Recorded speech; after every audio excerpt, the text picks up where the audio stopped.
Okay, so you know, it might be helpful for us to, we're getting kind of close to the end of the semester here, just kind of review. So today we're seeing how to send email and, by the way, text messages as well from VBA.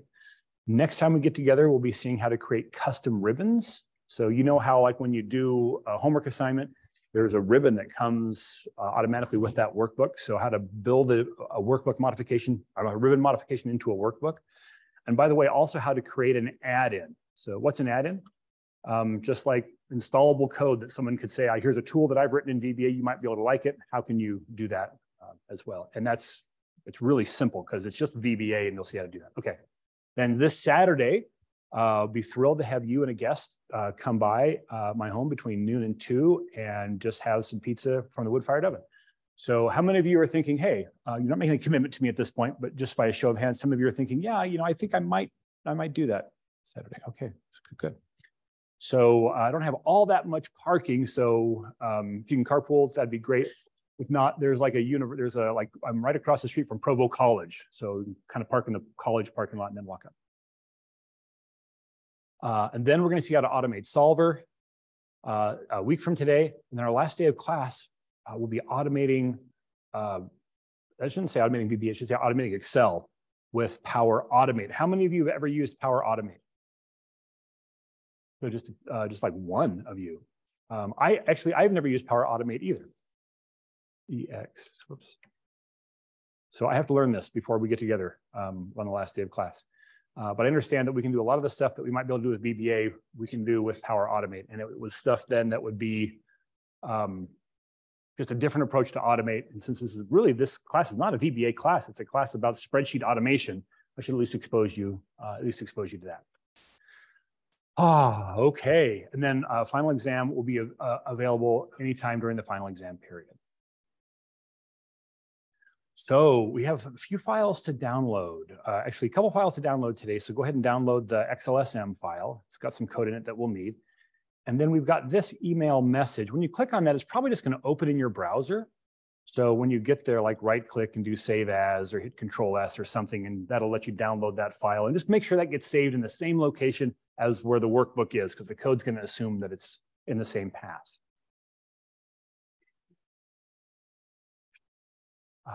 And then, okay.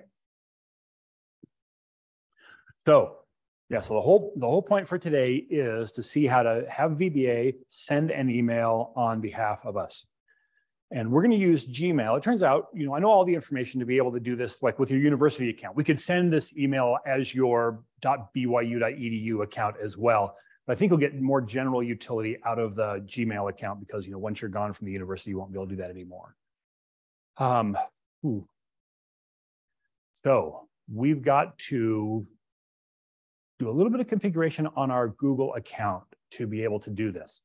So Google says, listen, if you're going to use another program to send email on behalf of you, you're going to need to make sure your account is a little more secure than is required for everyday normal users. And the first thing that they're going to require is that you have two-factor authentication set up on your Gmail account. How many of you already have two-factor authentication set up on your primary email account? Oh, it's like about half. That should be a lot more. So as part of this exercise today, if you're using Gmail as your primary account, you're going to set up two-factor authentication on your Gmail account because we have to do the exercises today. But tell me, how bad could your life get if someone got control of your primary email account? Like what could go wrong in your life if a bad actor has control of your email account? Just tell me something. Yeah, go ahead. Oh yeah, okay. So what you're saying is, I mean, your bank's not emailing you, you know, financial data and whatever, but how could they get it to your bank account?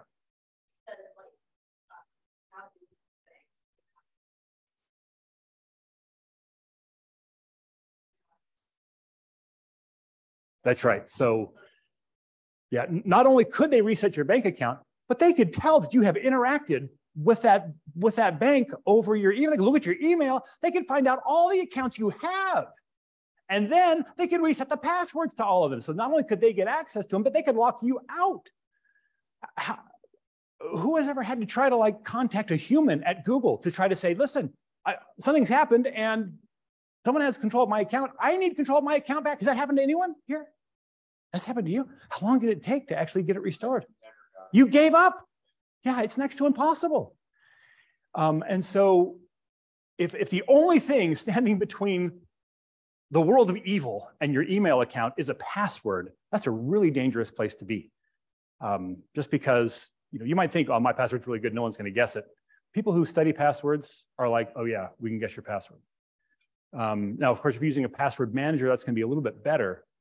But two-factor authentication is so much better because you can have, someone could use, lots of computing power to be able to figure out what your password is. Just keep trying and trying and trying and trying and trying, and eventually we'll guess your password.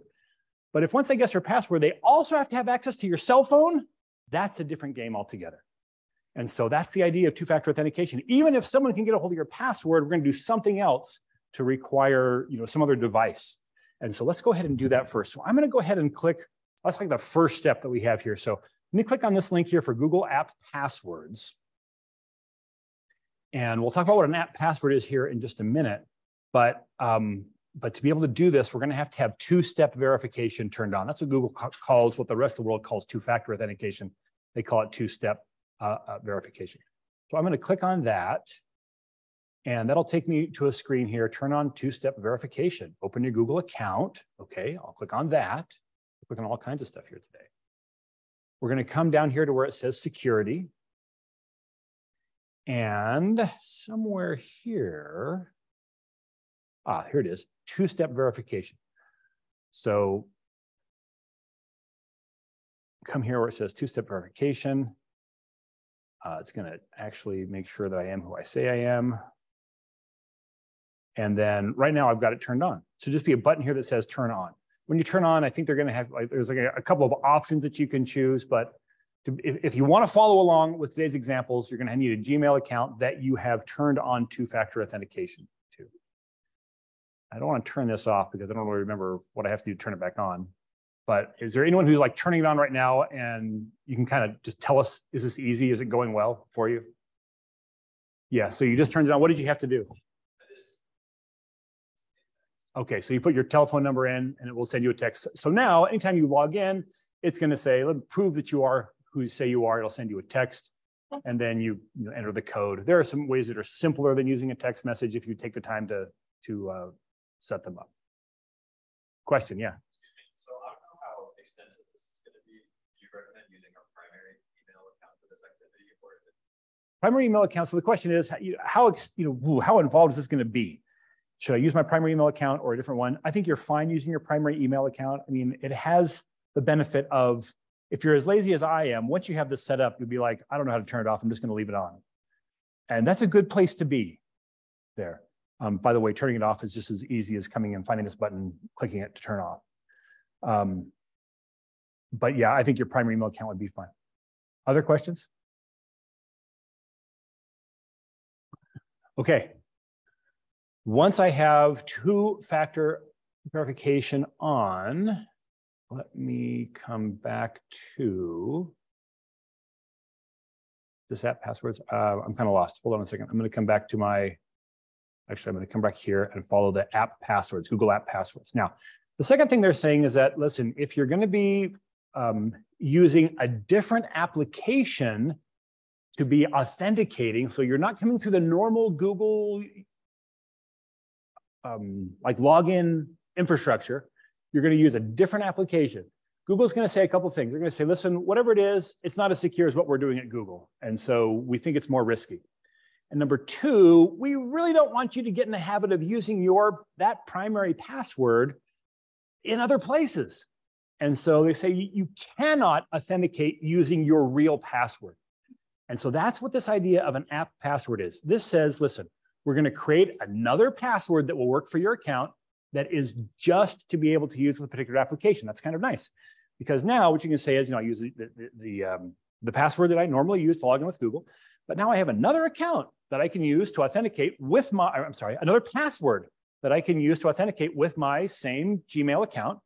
But that one, I can say, you know what, I know exactly what it's for. And if I decide I don't want that app to have access anymore, I can just disable that password without disrupting the rest of my Gmail experience. And so we're going to be making a new password. And so that's what this is. So let's find out. So we're going to sign in with an app password. We got two-step verification turned on. Now we're going to create and use app passwords. So we'll go to our Google account again. We'll choose security, and then we're going to app passwords. Go to my Google account, choose the security tab on the left. And I'm going to scroll down to where it says app passwords. I can't read that fast, but I can search them pretty fast.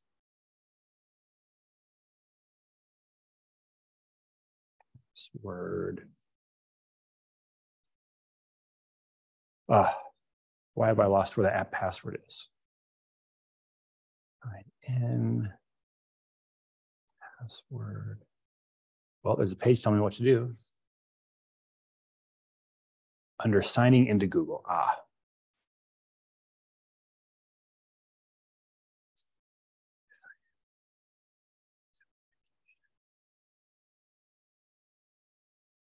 Under signing into Google.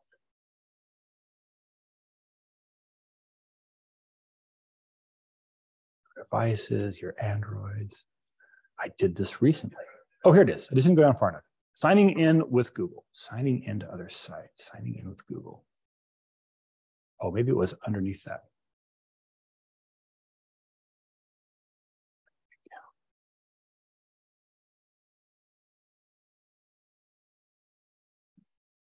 Third-party account access. I'm going to have to read a little closer. Under signing in with Google, select app passwords. Is anyone seeing that?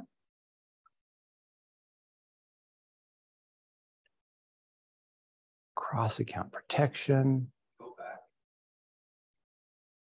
Scroll up. Two-step verification. Underneath two-step verification. Yeah. App passwords. Okay. Did it say that, or is it just different? Like it's like. All right. Well, thank you for finding that, student. You get a gold star for the day. Okay. So how did we get there? Let me go back and do that again. Two-step verification. So I'm on two-step verification. Let's go back. Okay. I'm at myaccount.com. I select security. After that, I choose two-step verification. And then at the bottom of this, we've got app passwords. So I will click on this tile. That's the little arrow here. All right. So now it's saying you're going to set up an app password. You can set up multiple app passwords. So it's like, what app is this going to be? So this is going to be for mail. And then select device. And for this, what I'm really going to do is I'm just going to come to other. And this is just so I can identify what I'm using this password for. So I'm just going to say mail from VBA. Now, when I click generate, it's actually going to show the password I'm about to generate, which would be okay if I remember to delete it right after class. But I'd rather not actually have that in this recording. And so when you click on generate, a window will come up that looks like this. And that is your password. Isn't that a great password? This is a password you're probably never going to commit to memory and type in. That's okay. The whole point is this is one you're going to embed somewhere that can do it automatically.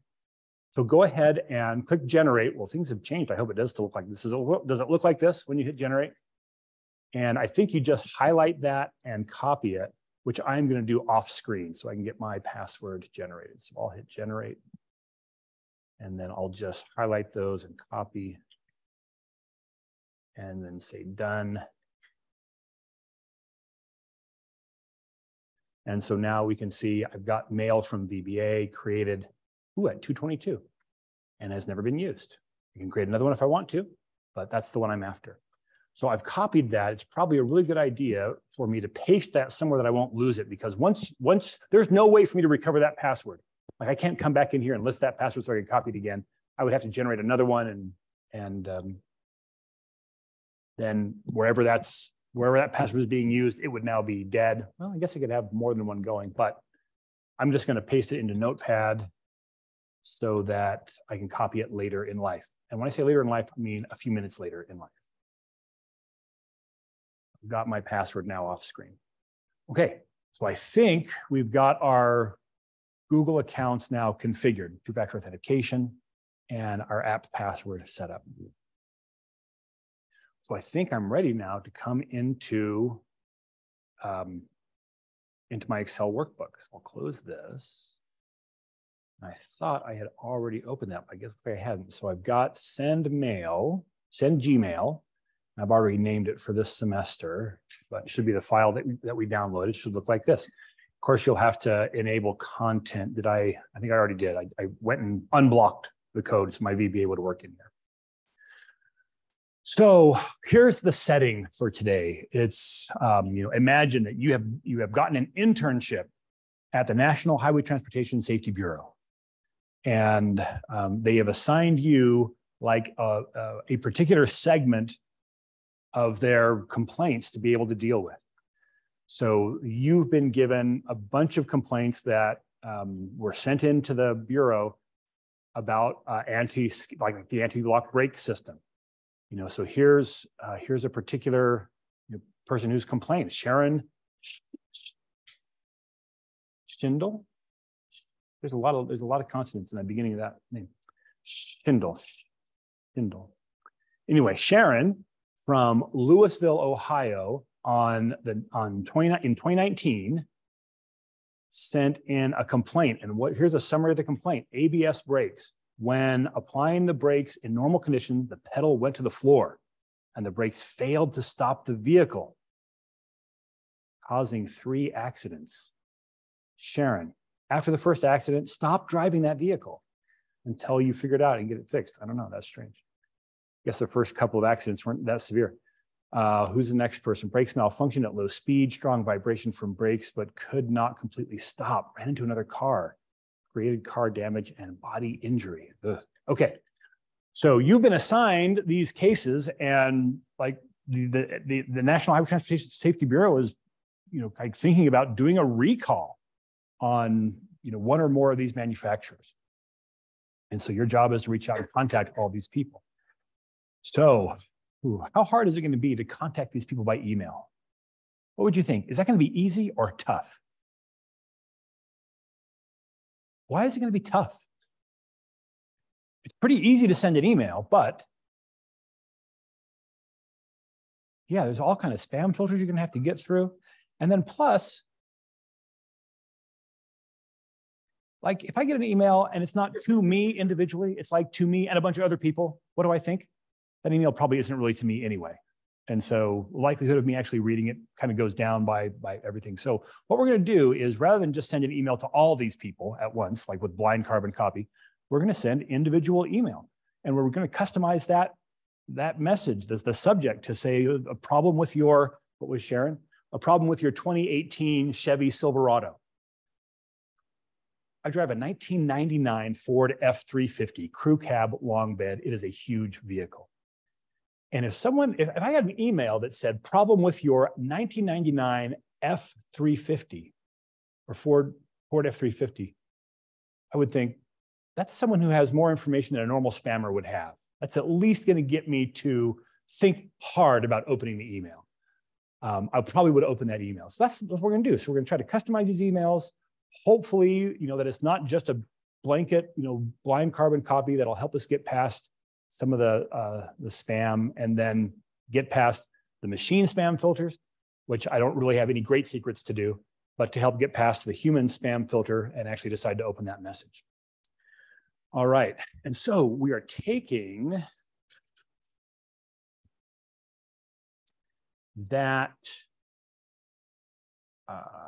example password, that message. So this is going to be then the message that we're going to send. So we've got that sent down, and we're going to read the data off of that particular line that we're working on, populate this message, make an email message with it, and then send. So that's the idea. Let's go ahead and take a look at the code that we're going to be working with, that we'll be using, that I've written, and then we'll write some code together. So Alt F11. We have 2 modules here. We have module 1, which is the module that we will be using. And then we've got one called Mod Gmail. I want to take a look at Mod Gmail. So Mod Gmail is a module that I wrote 15 years ago or so. And it's just going to send a Gmail account using objects that are built into Windows. So if you're on Mac today, you're not going to be able to follow this example along, but using Windows objects that know how to send email. So I want to so this is code that you would probably just use in the future, but I do want to at least walk through and show some of the points about it. So it's a function called send Gmail. It's a function, not a subprocedure. What do you know already about that? After it does whatever it does down here, what's it going to do? It's going to send some kind of value back. So let's watch for what kind of value it's going to send back. And it's taking several parameters. You're going to tell me who to send it to, who it's coming from. You're going to give us a password, subject, a body, and optionally an attachment. Oh, and the data type is going to be Boolean. So this thing is going to return true or false. What do you imagine is going to determine whether it returns true or false? Yeah, if this message, if what you gave us is enough to actually dispatch that message. So if it's a well-formed email address, and do we actually log in and do we authenticate and so forth? Okay, so we've got a few variables here. Now we have these two objects that we're creating, one for the message itself, and then one for the message's configuration. And we're setting up this configuration first. So this variable that we've just created, we've created this configuration object. By the way, CDO stands for Common Data Object. And so that's just a group of objects that Microsoft has. And so it seems like kind of a strange way to identify this, but we've got items. So we've got some collection. In that configuration, we have a collection of fields. And so an individual in that, like one field in that configuration, then starts with HTTP, whatever here, that's just like the name of the field, and then it ends with send using. So we're taking schema and we're prepending that onto send using. So that's like how we identify this first field. It's kind of a strange way to do it, I admit. And so there's several ways that this object knows how to send mail. And one way that we're going to send is we're going to say, let's send this where you specify the server and the port that you're going to communicate with. And so we're giving this a 2, and apparently somewhere there is a defined constant called CDO send using port. I'm not sure if that's available to us right here. Let's just take a look. So yeah, so VBA does not know what send using port means. Wherever this example came from originally, it meant 2. And so we've put that in as a 2. So we are right here, we're saying that's the way that we're going to send it. Now, we also have to know the server that we're going to send that to. So smtp.gmail.com is the outbound mail server that, the host name of the outbound mail server that Gmail uses. Of course, it's not just one machine, but that'll get you connected to a machine that will let you send the message. Oh, Professor Allen, how did you find out what that was? And you must be really smart. How did you know what it was? smtp.gmail.com. What would you do to find out what that was? If only we had some connection to a worldwide network of information. We might just say Google or Gmail, SMTP host. smtp.gmail.com. By the way, it's also telling us the port to talk to as well, or we could ask for the port. So I think we talked about this when we were talking about, so 465 is coming up. We were talking about the, like connecting onto a database, that it's not enough just to know the IP address or the host name of the machine you're talking to, you also have to know the port, because that one machine could be listening for lots of different traffic. It could be listening for web traffic on port 80, it could be listening for FTP traffic on port 21, SSH, like remote connection on port 22, like unencrypted web traffic on port 25. These are the default ports that it uses, or encrypted mail traffic on port 465. And so we also have to tell it that. And again, these are parameters that you'll have to talk to someone who knows for whatever mail server you're trying to connect to. Gmail makes these things public, but if you're trying to connect with at your business email account, you'll have to talk to someone in the Office of Information Technology to say, hey, I'm trying to set up outbound mail, and how do I get these parameters? They're the same parameters that you need to be able to set up like a custom mail client. And so they're usually not too grumpy about giving those out. So that's the machine we're going to try to connect to. And then this is the port that we're going to communicate with that on. There's this thing called SMTP authenticate, and we're using basic authentication. I don't know what the other options are, but this is the one that worked.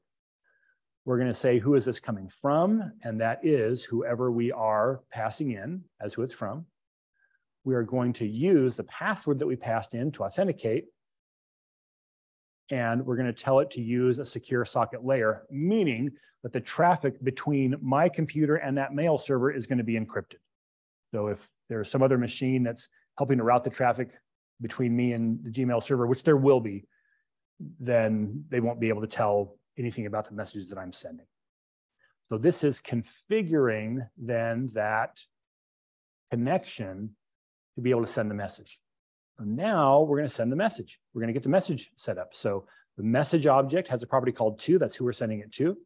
It has a message called from. It's who we're sending it from. Now, as it turns out, for Gmail, it doesn't matter what you put. Like you could specify whatever you want here, and Gmail is going to ignore it because it is going to use whichever account you authenticated with. But that is not a requirement of the protocol. This protocol, Simple Mail Transfer Protocol, SMTP, was developed for use on a trusted network. And so the internet, by the way, is not a network you should trust.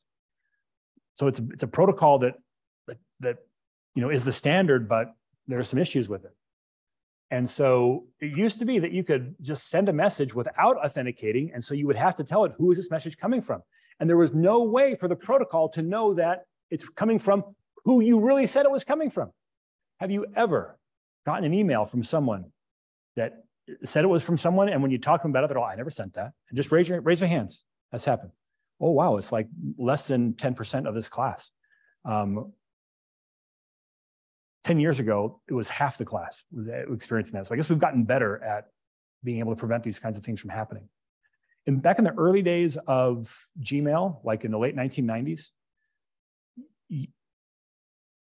even Gmail's SMTP servers were what are referred to as open relay servers, meaning that you didn't have to authenticate. You could just send a message and say who it was from. It happens, I probably shouldn't record this part, but it happens that BYU has an open mail relay server running on campus. I do not know why they have that. It seems like a really crazy thing to do. There must be some legacy system that counts on it. I stumbled across it one day, and I use it like when I'm teaching my security, not my security class, but the security module in my systems analysis and design class. I teach students how to send an email on BYU as if it's coming from anyone else. They love that class. I'm always worried that someone's going to get expelled with what I teach them in that class, and it's going to come back to me.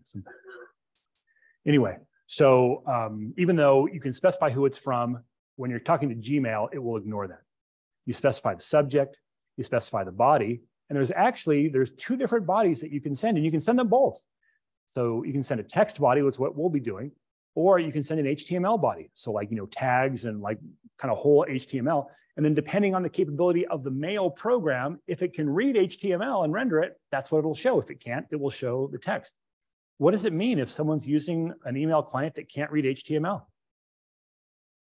It means it's like 1991, so if you ever, get caught in a DeLorean and you go back in time, this might be helpful. But I don't know of any, that's crazy. But anyway, so we'll be using text just because it's simpler for us to send the message, but you can make it look nicer and include images and everything if you use HTML. Some other properties that you can send that we're not going to be dealing with, including this one is really handy, reply to. How many of you ever gotten an email that came from someone, and when you hit reply, it replied to someone else? That really not that common. I'm not sure why it's not that common, because it's really useful. But yeah, you could set this up so even though it's coming from you, you could say, hey, when you reply, by the way, don't reply to me. This reply needs to go to someone else. And that's not devious or anything. That's like a normal thing to do. Now, interestingly here is that when we say attach, we're just giving one attachment, just one string attachment. That's the path to a file that you want to attach. And so what we're saying is here is, hey, listen, if the attachment, if there's actually an attachment string, then we're going to call the add attachment method of the message object, and we're going to pass it that path to have that embedded. So you get the point here that you could add multiple attachments. You could call add attachment multiple times and you could put multiple ones on it. This example assumes that if you want an attachment at all, it's going to be at most one. So the code is here that you could modify to do more. You could pass in an array or a collection or something and make this loop across that connection and add them all. Then we're going to connect up the message to the configuration object. And then we're ready to send. Now, you'll notice I have this built in an error trap. On error, resume next. That says, hey, if we get an error, just skip it and move on. The one line we're anticipating might have an error here is the send. Because if I don't include an email address or my password, like my username and password doesn't authenticate me, then that's going to be a problem. And so that will throw an error. This message will have an error. Or if the email address that I send is malformed, or I even think no, I don't think it's going to know that it can connect to the mail server that you're trying to send it to. Yeah, so I think as long as it's a well-formed email address. Can you have a well-formed email address that can't be delivered? Yeah, like there's no actual account with that name. We won't know if that's the problem, but as long as it's well-formed, it won't have an error. But if it has an error, then it will set the error number and then just keep moving. It won't stop the code. That's great news.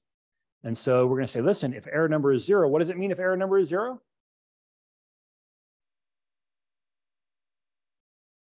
There was no error. Things are just fine.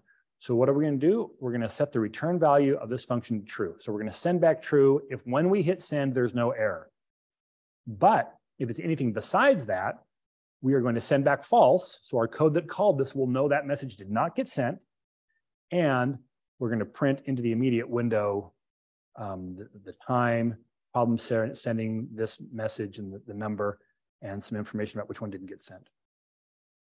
Then we're turning off the error trap, and then we are closing those objects that we created, and we're done. So no code to modify here. We're just going to use this, but we wanted to give that a look. Okay. Other thing that's kind of different here is that we have a form here called form password. So what this is going to do is this is going to give you the ability to save your credentials here with an encryption key. So when I run this, it's going to prompt me for my to enter a key, username and password. It will then save that to my workbook. And then in future times, I'll only have to supply the key and it'll have that information. All right, let's look at module 1. So set credentials. This is what's going to create that password protected file. Clear credentials is, kind of clearing that off. We are credentials, cells.clear. Oh, credentials must be a sheet here. Yeah, here's our credentials sheet. Alt, let me come back to Excel. Credentials sheet here is a hidden worksheet, and that's where we're putting the credentials, but that's then going to give us the ability to clear those credentials off. And again, they're stored in an encrypted way, so unless someone knows your key, even if they unhid it and went and looked at it, they wouldn't know what your password is. So here's send mail. We've got a bunch of variables declared, some of which we'll use here today. And now we're saying if the length of UN, what is UN? The length of UN, if either the username or password is blank. Yeah, but so it's a string right here. Oh, okay. So this must be.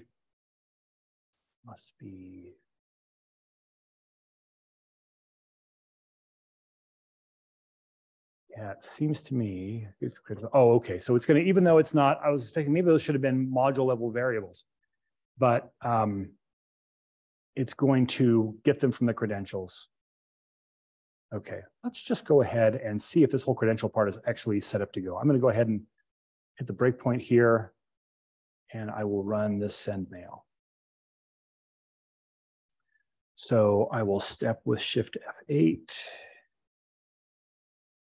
Okay, so yeah, they're blank. Form password, get credentials.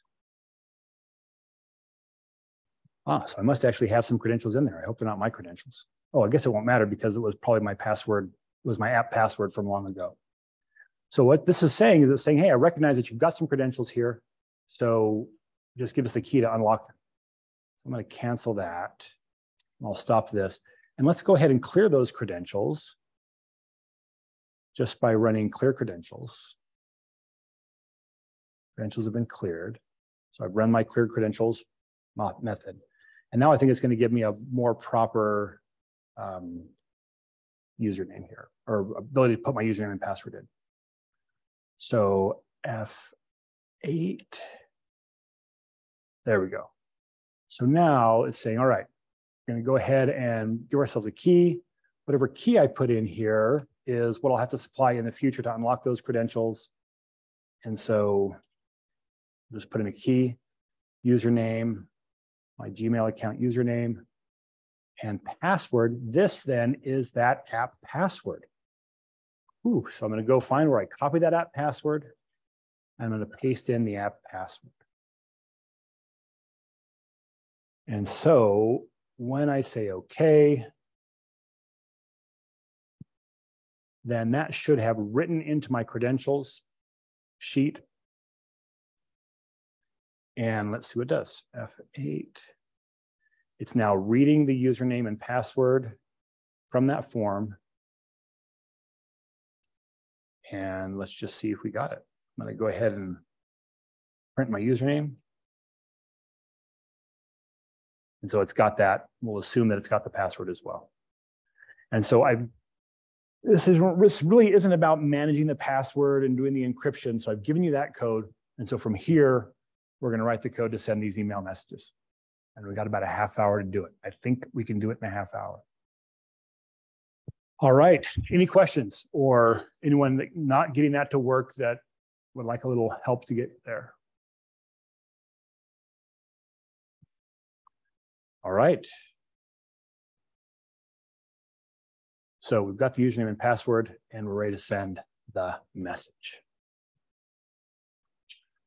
All right. So let's start off just by getting ourselves code that will iterate across the set of files, the set of messages we want to send. There's not that many of them. Oh, there's like 187. I don't want to send those by hand, which is I guess why I'm going to take the time to write it. So let's go ahead and just write something that will run across those, make a loop that will run across those for us. So I've already got R declared as a long variable, or long integer. So R equals 2. R equals 2. And now let's do this. My plan here, well, okay. We'll do until the name of my sheet with the data is called data.cells, row sub row R, column number 2. I think column number 1 is empty. Yeah, we're going to use column number 1 here just a bit as just to put either the message failed to send or the time that it got sent. And so as long as there's data here, we're going to go through that. So do until that value is equal to a 0-length string, loop, do events, and increment R.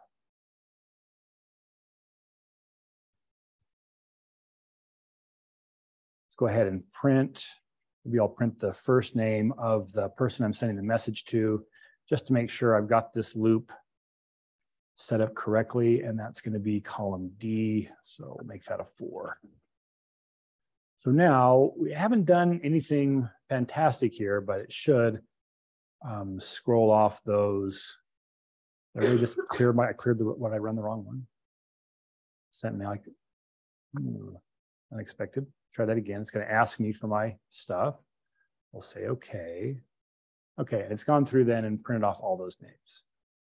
Now, if I'm expecting that if I run this again, it will do that without prompting me. Did I just run the wrong one? Key is there. I'll say okay. Here we go. I'm not quite sure why that didn't behave exactly the way I wanted it to, but I think we're okay here. All right. We do need to add some data in here because the data I gave you does not have any email to send to. It used to be when I did this example, I had a dozen or so email aliases that all went to my university account. And I would just list these here and say, okay, change these. But of course, a bunch of students wouldn't change them. And I'd end up with 200 or 300 emails like at the end of class that I have to go through. Not the end of the world, but now I'm going to let you get 200 or 300 emails by putting in some email address here for all these people that you have access to that's not your Gmail account. So maybe I'll just use my university account, gov@byu.edu. Yeah, I know some of you are going to use my university email account, and I'll still have 100 emails at the end. But so we're just going to give some email address that you can verify that you actually sent the message from. You could go and see the message that got sent. I'm going to put my agent name in here. That's me, because when I look at my message, you'll see that one of the things that we're going to replace is the name of the agent. And of course, this could be that there's different agents that are, maybe you're saying this on behalf of you and your buddies. Maybe your other fellow interns were bemoaning the fact that you have to send all these emails out. And you said, hey, for 20 bucks, I'll send them out for you. So you'll need to know their name and then, of course, their phone number as well. 801-555-12. So we'll get those filled in as well so that we've got something to populate the data with.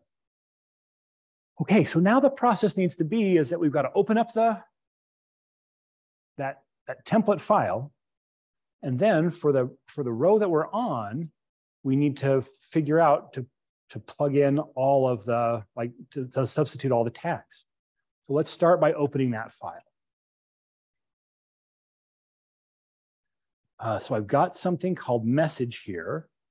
So let me go ahead and just open that up. And it doesn't take long to do, so I'll do it right here inside the loop. So message equals, and then I'm going to just open that text file to read the message in. So it's the open statement. Let's see if I can find it here in my notes.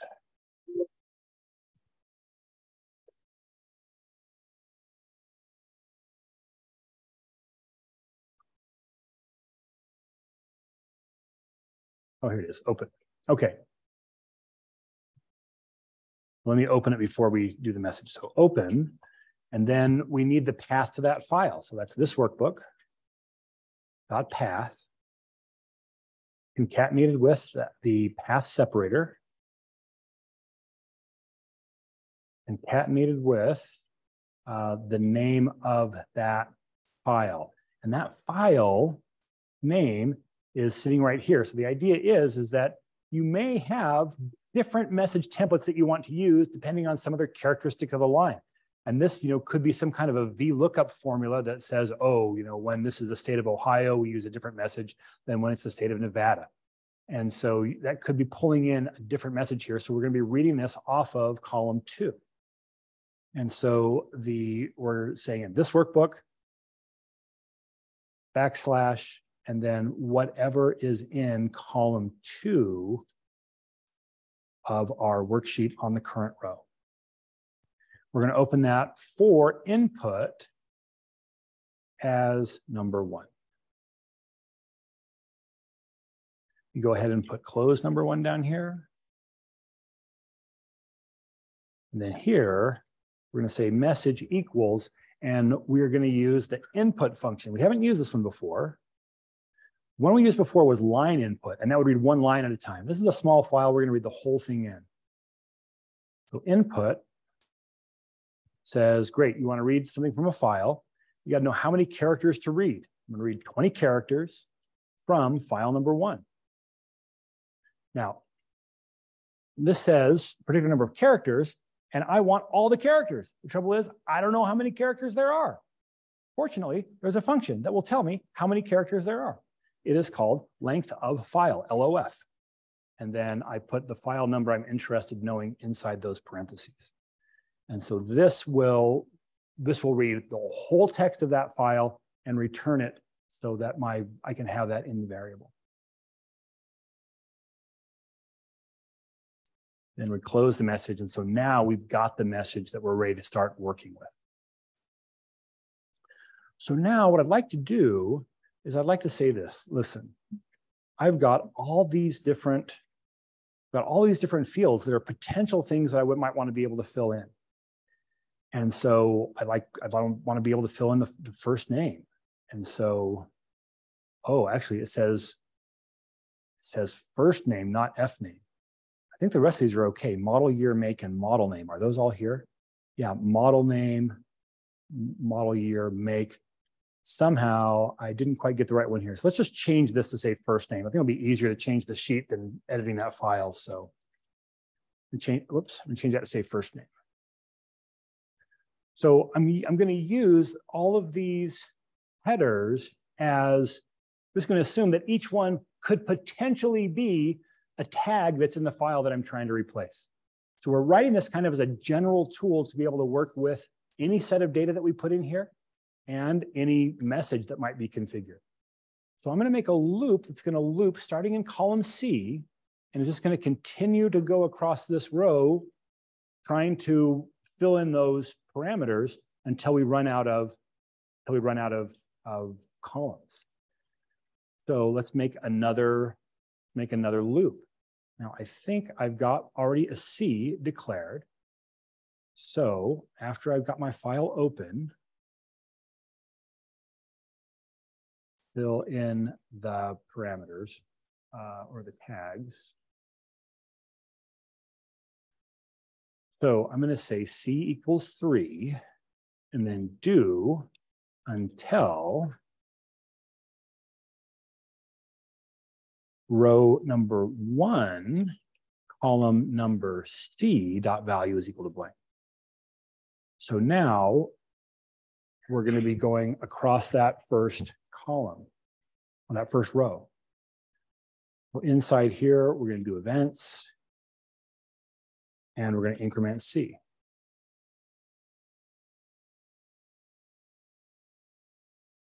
And then we're just going to call the replace function. So we're going to say our message is the variable that we read in from where we read in all of the text file. We're going to say that equals the result of replace. And we're going to look at what message currently is. We're going to look for something and replace it with something. Now, we are looking for something in angle brackets. Like that's the convention we're saying that our parameters in this file are going to let us know that they're parameters. And then I think they're like all uppercase. Yeah, so I've got them in all uppercase. So let's splice into this. So I'm kind of composing this string up here. I want the uppercase version of whatever column we're currently looking at, the column name we're currently looking at. So I'm saying, listen, I want you to look across that whole message and find every occurrence where we have a tag and then the uppercase version of whatever is in our current column header that we're looking at. So when I'm looking at this column, first name, it's going to be looking for open angle bracket, capital first name, close angle bracket. That's what it's searching for. And of course, that is what I have right here. So we're going to try to replace that with whatever the actual value is on that row. So instead of looking at the first row, we're going to look at the row, the rth row. Okay, so it's kind of an involved line. We're looking at the text from the file. We're trying to find a particular tag. What happens if that tag doesn't exist inside the file? Like, is there going to be one for like city? Is there any tag in my file called city? No. So what's going to happen when I say, hey, listen, a new value goes in for message. What is it? It's going to be the old message, but replace every occurrence of tag city with the current value of the city. Is that a problem? No. It's going to replace them all. How many are there? 0. And it replaced them all. And it's going to return back the same thing. Okay, and then we're going to keep doing that to our message until we've gone across all of that header.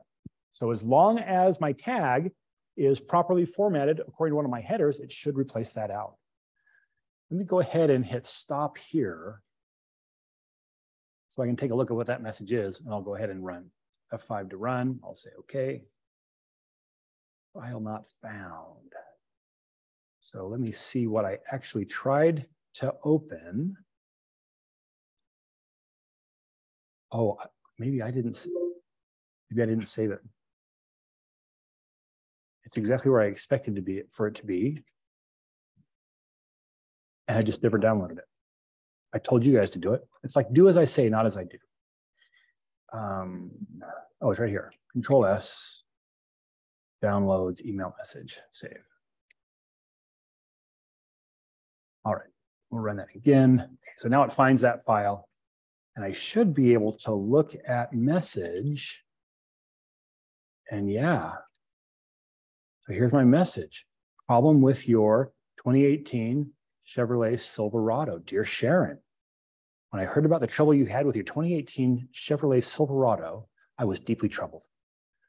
I've recently been assigned to your case. I want to give you my contact information to let you know that the National Highway Transportation Safety Bureau is currently evaluating a Chevrolet anti-skid system for a possible recall. If you'd like to provide me any more information, please don't hesitate to do so. Okay, nice message. Now we just have to actually send it. Questions to this point?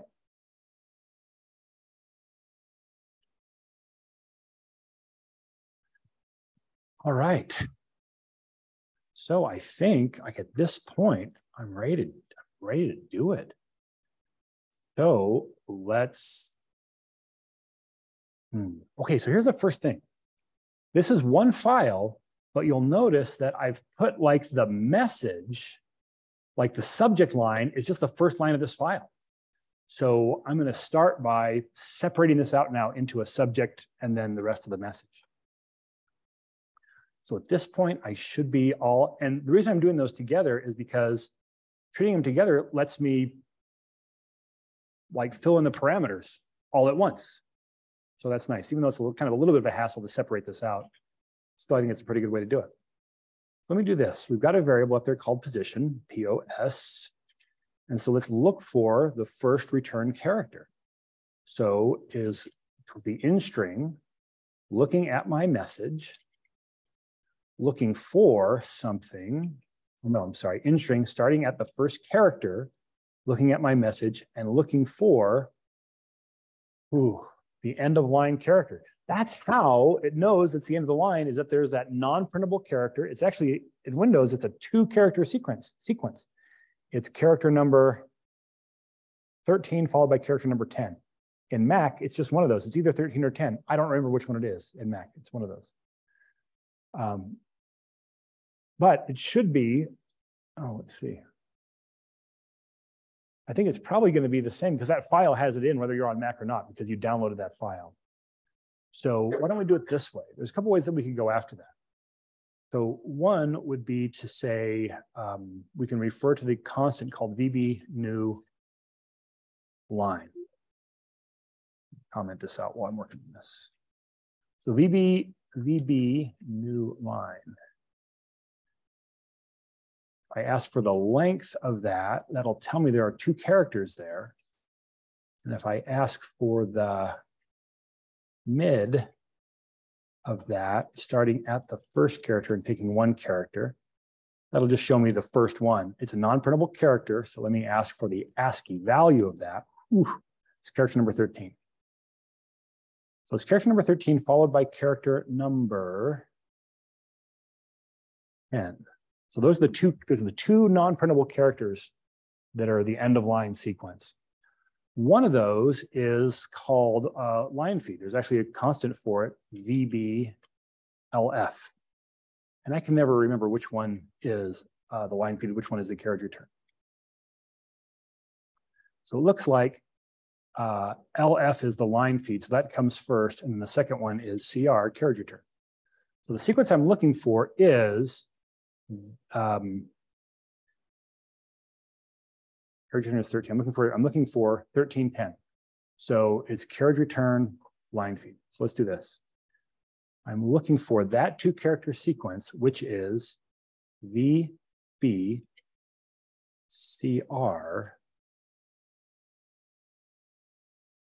plus VBLF. And that will tell me where that carriage return character shows. Actually, I only really need the first one. Let's just do carriage return. That'll show me where the first of that 2-character sequence is. Then I want to use that to split my message into 2 parts. I've already got a variable called subject declared. Oh, I thought I had position declared. Shame on me. We have to declare position. I'm going to stop my code, declare position, and then run my code again.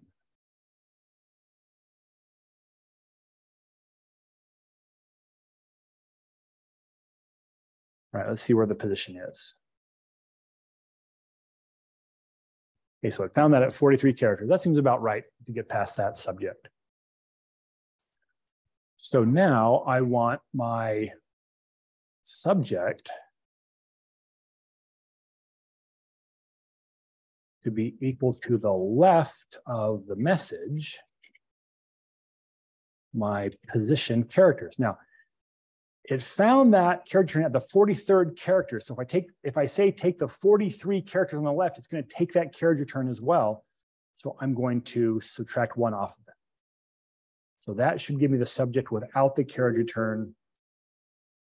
Subject equals without the carriage return character.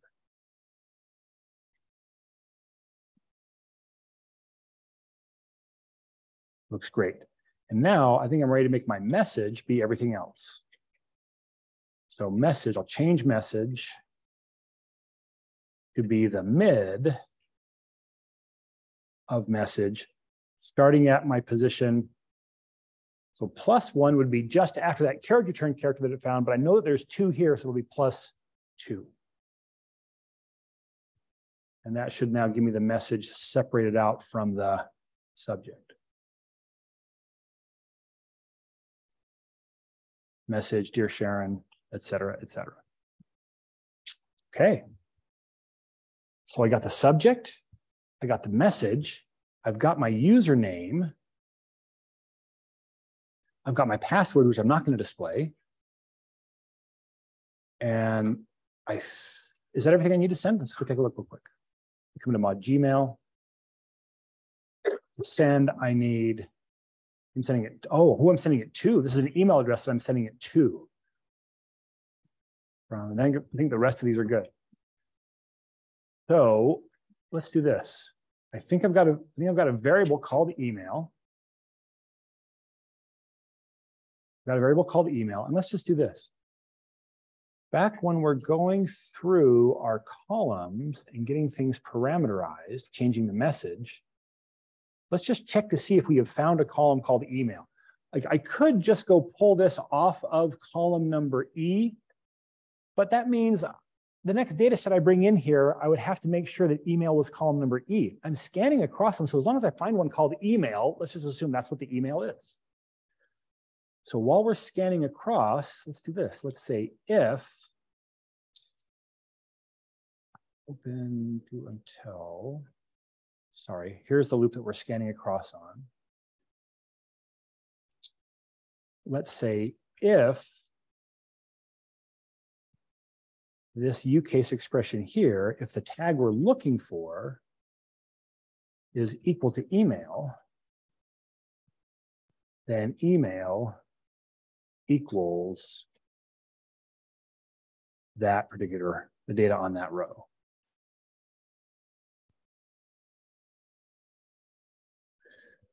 So if the uppercase version of whatever is in the current column of row 1 is equal to email, let's remember that for later use. So let me stop my code and run it again. My key in.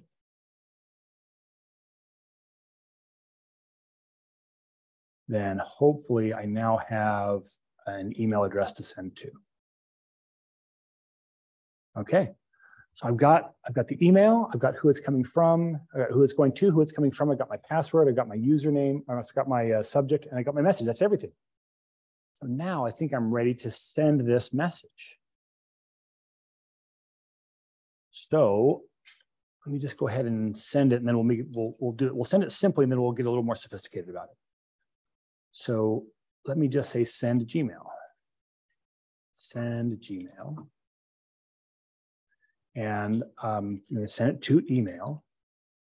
I'm going to send it from my username, but I'm not typing in my @gmail.com there. So I'm going to concatenate on @gmail.com. The next one is my password, PW. Next one is the subject. Next is the body, which is called message.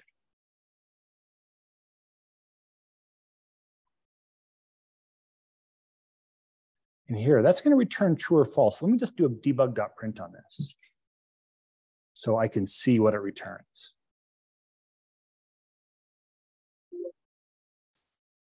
Oh, and now that I'm doing debug.print, I'm doing something with the return value. These have to be in, my arguments have to be in parentheses.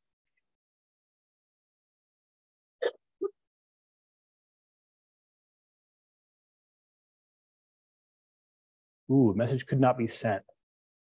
Transport code error, server was not available. Their server response is not available. Problem sending message. Message cannot be sent to the server. The transport code error was this.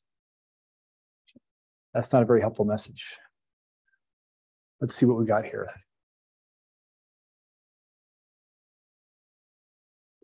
To this. That is not my message. I typed in my wrong account. Did this work for some of you? Did this work for anyone? So it actually worked? Yeah. The email went through. Yeah, I typed in my wrong email address. That's not my email address. That'd be a great email address to have at Gmail. That's not the one I have. So I'm just going to do this. Let me stop my code. I've got to clear my credentials and then go pull that in again. So clear credentials, run that. Credentials are cleared. And send Gmail again. Okay, so asking my credentials again.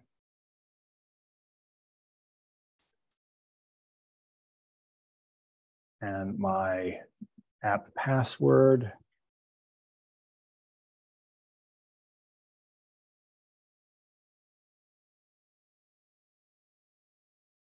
It looks like it failed again.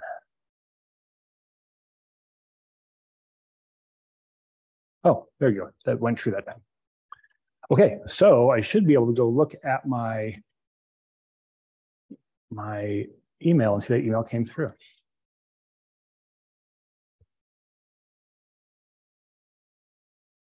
You get to see all my interesting email.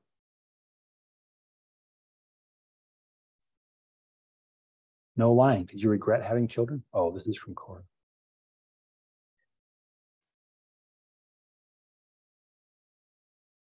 And some of you actually got the message to come all the way through. Look at my BYU account. You come here.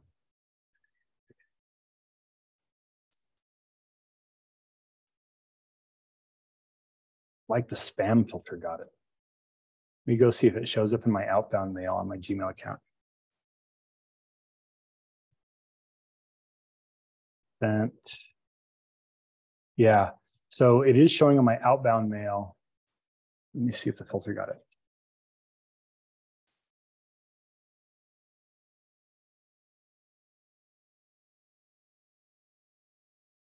It could be in my spam folder too. Doesn't look like it got filtered at BYU's boundary.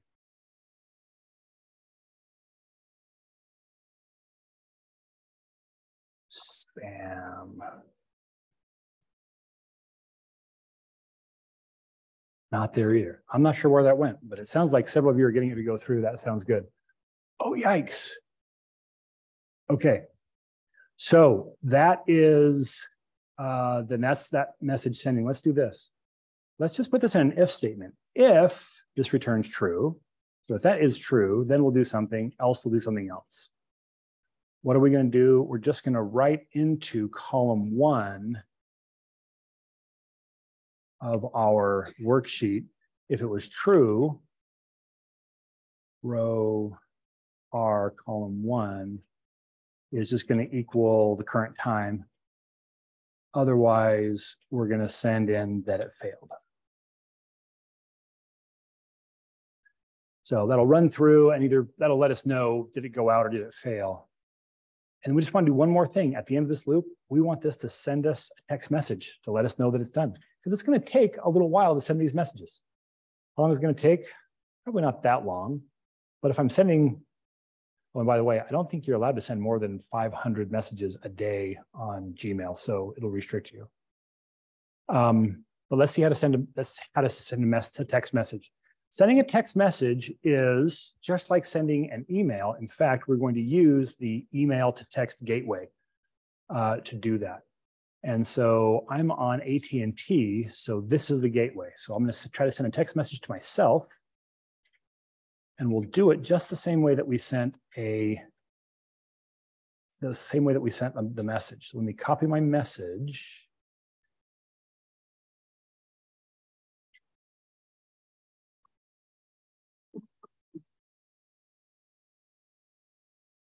The email I'm going to be sending it to then is my email. So so what this means is that when you can send your phone company an email and tell it to go to a text, and it will route it as a text message. The way is your 10-digit phone number, 1-372-0683 at, and then that and then that gateway, which for me is, for AT&T is this one. The username and password will be the same. Username, password, subject. I'll just put done. And the message is, Master, I have done your bidding.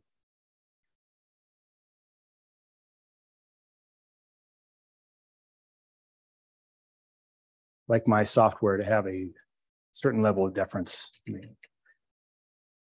Okay, so that should be what it takes to send that message. Let me turn off my, or turn off do not disturb mode and see if we can hear this come through.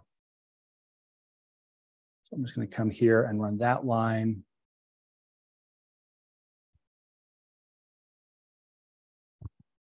I don't know how long it'll take to come through. Usually it will come in within a minute or so, but we're already a minute over. So let's go ahead and call that good for today. If you really want to stay around long enough for this message to come in, I think it should come in any moment. Oh, it looks like it printed, so it dispatched, so it looks like it was syntactically okay. All right. Well, with that, we'll say class dismissed. Thanks for coming. I will see you on Wednesday.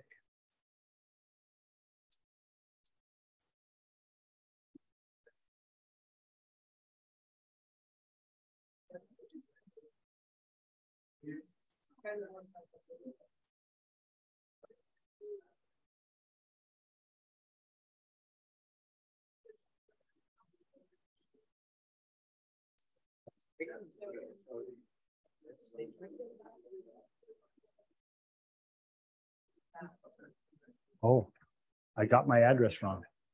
1-372-0683. Look right to me. Okay. So I got an object acquired error right here, and I'm not sure what it is.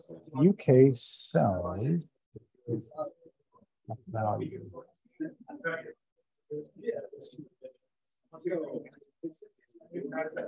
We've got an extra parenthesis. That U case needs to go after the value. right. No, delete, hit delete. And then put that closing parenthesis at the end of the word value. Value, Yeah, right. because you're not uppercasing the object, you're uppercasing the value. Perfect. Thank you. I'm well. Are you the one coming up to my office? Yeah. Oh, okay, good. So we've been communicating over email. Just last weekend, I got married. Oh, congratulations. Yeah. But about the database investigation project. If you remember emailing me. I vaguely. Oh, did I invite you to my office after this? Yeah. Oh, yeah. After this? Right now. After this? I invited someone else to come up. Yeah, let's go up. Let me get this. Let me kind of get out of the way. Questions here? I missed the deadline for today for the project, but I couldn't like submit it one day later. I did it like I couldn't get help from TAs from like Thursday and Friday from last. Send me an email. Send me an email, and I'll take off. I'll take one of those days off. Yeah, just send me an email. Thank you. Because I realized that my code has like minor issue that if I get help, I could. I've already gotten what you asked for. Go away. But thank you. Yeah. Yeah. One, I missed this. Are we? Does that send it automatically? Sorry, what? I feel like I missed a line right here. Oh, here, let's just take a look. But yeah, inside that if statement, we'll actually send it. Okay. No, you got it all. Equals now. Okay, got it. And then the other questions, can you get this to do a scheduled send or no? That'd be different. It's different. You got to get this to, so yeah, if you can say application on time, you give it a time and then just tell it what to run. Okay. And so then it would dispatch that application. But it would mean that your application would have to be. Okay. Excel Open at all times. Yeah. Okay. Alternatively, you could set up like Windows. There's like an event, and you could say Windows could say, "Hey, at this particular time, run this," and you could have it open up Excel. Oh. And Excel then could open this, and then on open it can run it and send it off. Okay, got it. Then the machine would have. Okay, thank you. I'm not sure what I did wrong, but it's giving me back my username as being like question mark is L3, but it's just set to. Yeah, here's two questions.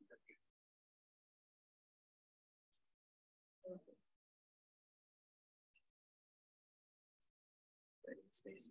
Oh, it's not. Oh, that would have been technical. Oh, you should have a break. Yes, we gotta get a break.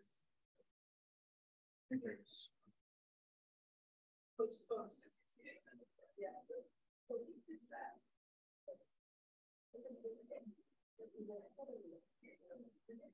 We usually Monday. ATT things changed, I don't think so.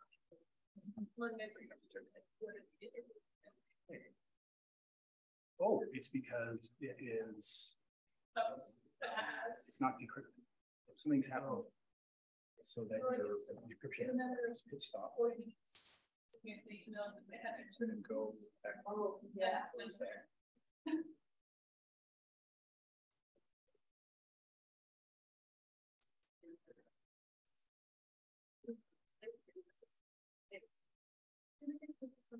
I wanted to get it. Run the send mail or Okay, So the key is application. Key is. Thank you. And the key can be anything that I want it to be. Whatever it is. My guess is you had a typo.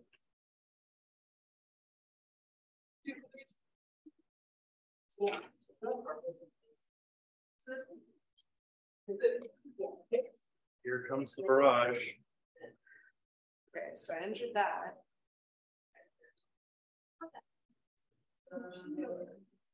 No, I still understand. Oh, no. We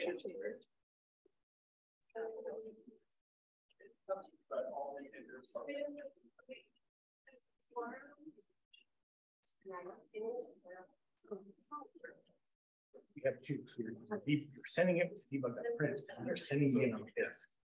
So we'll get rid of that. Just comment out. So I should have gotten an email. Yeah, no, it's Yay, thank you. For sure, you should be looking at your sent mail, and then depending on where it went.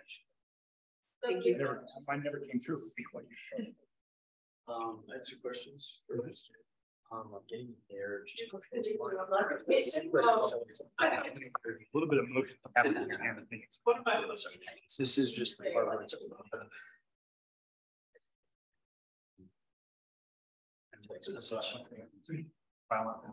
I just think really start down.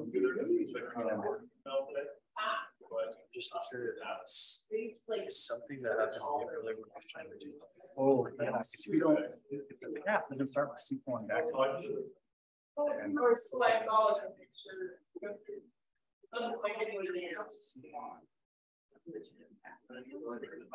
used to use my secondary.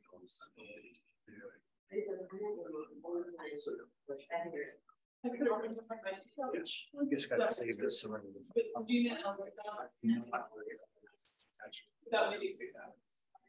You're like, good job confirming it too. We'll send you the email reset password in the future. Yeah, I need to be a regular SQL backslash. That makes sure to save it. Save it to your downloads for sure. So I didn't save it. But maybe it's. I guess I saved it somewhere else, and then I was like, well, it's not working. And I tried to downloads, does that not save it to the downloads? So I was here, I saved it here, and then I was like, okay, it's not working. So I should put it back over here. Is this what you're talking about, or is this is not the file that you currently? That is not the file. That's not it. Otherwise, it would have to. Okay, so Go back to Excel. I have to say that. So that's what's What? Why is it now? Why did it stop? Because it was always like that. Must be file saves. Save that. Start again. right at the top. Okay, now it's giving me errors. No wonder. You can only have auto save for on one. So that's the and then the other question is, okay, sorry, it's more to the project that's going to be due.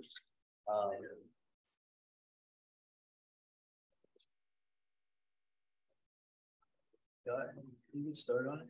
It was confused with, I guess I should. Let me get this stuff. And then I'll help.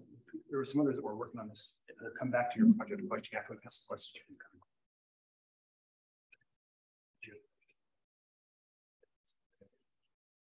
You can do this.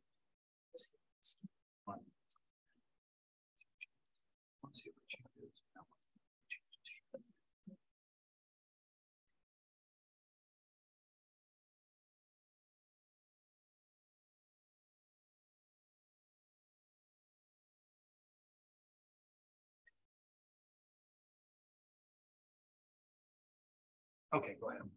So I just have a question about IS3 over here. Have you ever taught it? I'm sure you know about. I've never taught it. A little bit about it.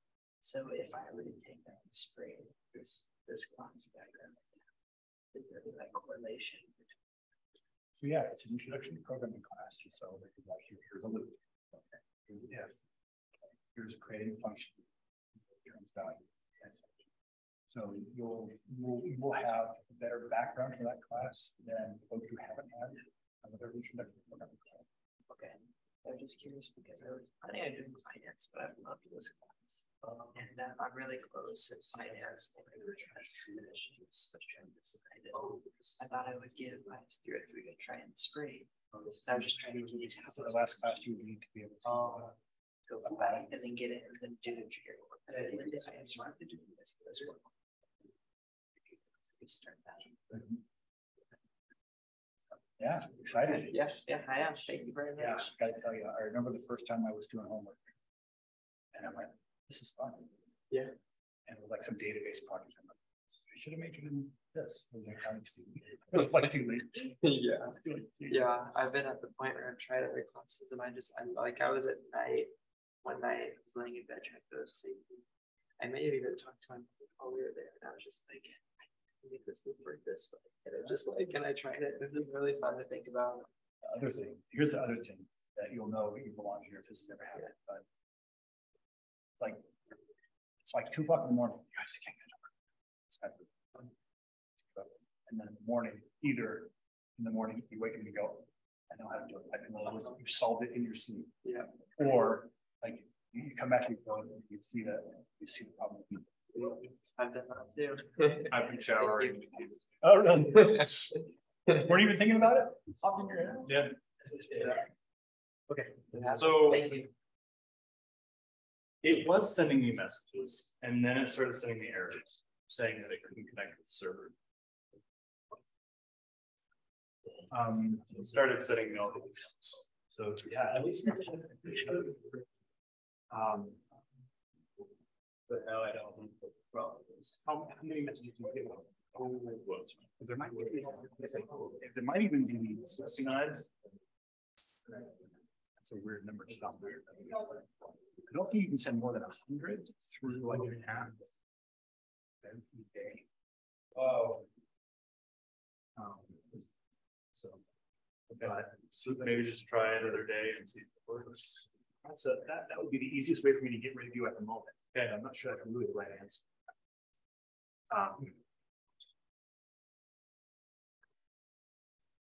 It's like it was working. You didn't change.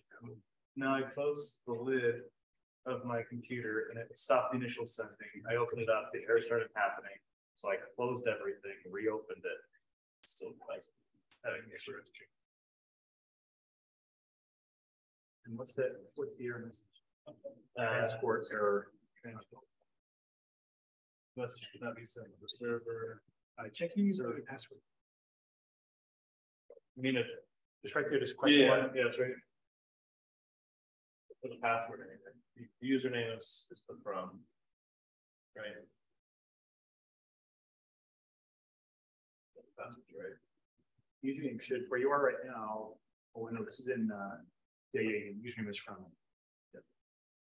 Those are both right. Those are both right. Yeah, I mean, because I copied it right down. Yeah, I would say, try it again tomorrow. And if not, email me or take a look at or download the code that I did from the blog, try it. Okay, it's still not comes in. Okay, sounds good. Thank you. Appreciate it.